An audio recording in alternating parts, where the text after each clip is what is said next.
चलिए हम आज कुछ महत्वपूर्ण टॉपिक पर बात करते हैं जो विज्ञान के परीक्षा में 10वीं क्लास में हर साल आती है। इस साल भी आने की पूरी संभावना है।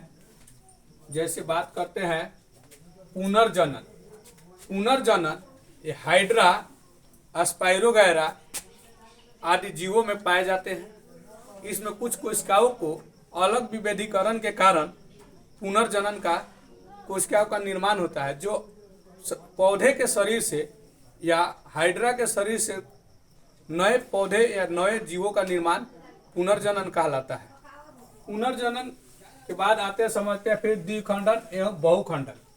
द्विखंडन यह एक ऐसी प्रक्रिया है जब कोई जीव अपने आप को दो खंडों में तोड़ लेती है और टूटने के बाद एक नया जीव का निर्माण होता है जो दूसरे पहले वाले जीव से मिलता जुलता होता है, अतः वह द्विखंडन कहलाता है।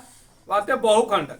बहुखंडन यह एक ऐसी प्रक्रिया है जिसमें जीव अपने शरीर को तोड़ने पर नए कई भागों में बढ़ जाती है और जितने भाग में बढ़ती है वो सारे एक नए जीव का निर्माण करता है। अतः कई जीव एक बार में हो जाती है बहुखंडन के अंतर्गत। अतः यह एक अंतर हो गया कि द्विखंडन में कोई भी जीव दो भागों में ही टूटती है, परंतु बहुखंडन में कोई भी जीव अनेक भाग में टूटकर अलग अलग जीवों का निर्माण करती है।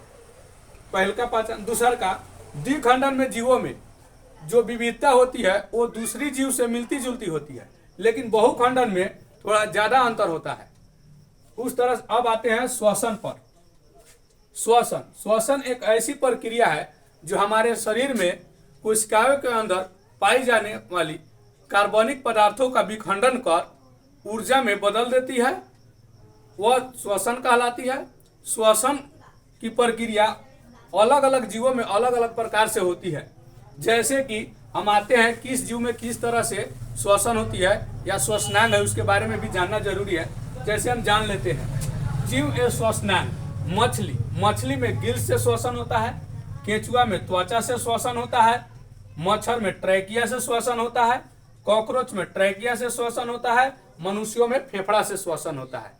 अतः इन सभी जीवों का अलग अलग श्वसनांग होता है। यह बार बार पूछी जाती है, ऑब्जेक्टिव में भी आने की संभावना रहती है। अतः इसे थोड़ा देख ले बच्चे, उसके बाद में